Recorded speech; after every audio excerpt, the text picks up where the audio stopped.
Hello, ako nga pala si Verse guys. So ito na yung bago nating mechanics para sa bago nating monthly skin giveaway. Una, mag-subscribe, pangalawa, like and share the video with screenshot. Pag walang screenshot dun sa Facebook page, walang entry.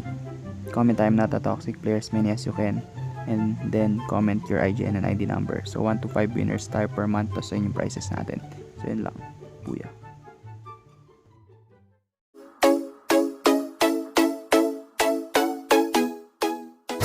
Hello, ako nga pala si Verse guys. So guys, na-miss ko to kay gusto ng gawa tutorial. Medyo matagal din tayong nung uli nakagawa tutorial. Like kay Natan pa yun. So ngayon, tutorial para kay Balmond. Pero bago ang lahat.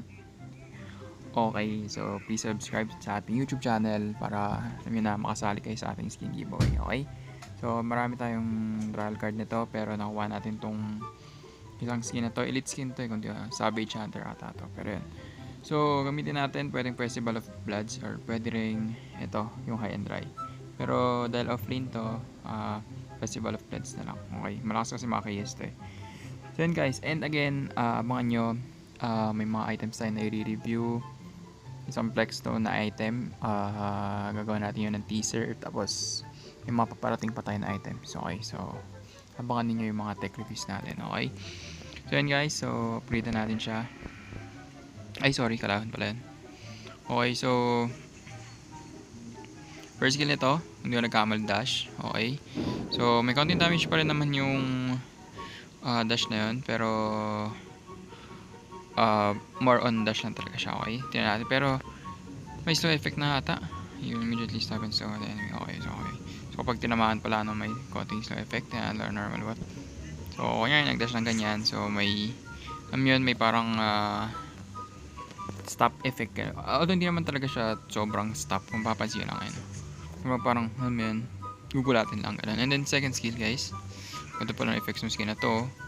Sakit, grabe, sobrang sakit. Okay, so yung second skill, yung ikot talaga na yun, yung talaga nagpapakrit dito kay Balmond. And then of course the ultimate, bang. Okay, so sobrang wasak talaga yung pungo ng kalaban nyo. So punta tayo sa passive guys.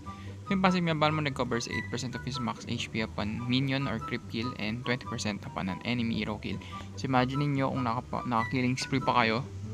So ang lakas nito pang pang micro. Okay? And then kung tataka kayo bakit nag-i-stack na ganito yung damage ni Balmond sa kanyang second skill. Nagiging ganun yun kasi nag-i-increase yun. Okay, nag-i-increase yun.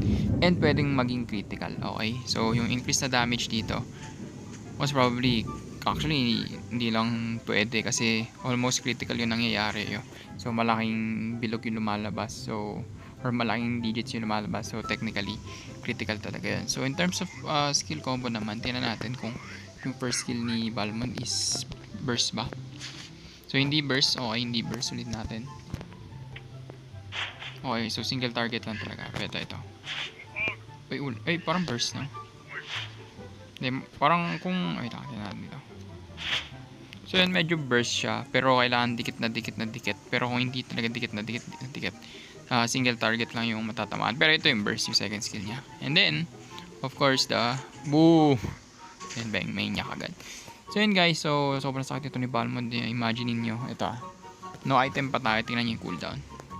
6 seconds, 7 seconds, 28 seconds. So, yeah. So, ang daling ang spam nito. Ang bilis mag-wave clear. And, kapag napag-wave clear kayo, auto buhay na kagad kayo kahit wala pa yung item. So, yan guys. Hanggang sa video natin. Hanggang sa muli ako si Verse. Like, comment, subscribe. Lakas ng kulog guys. Buya.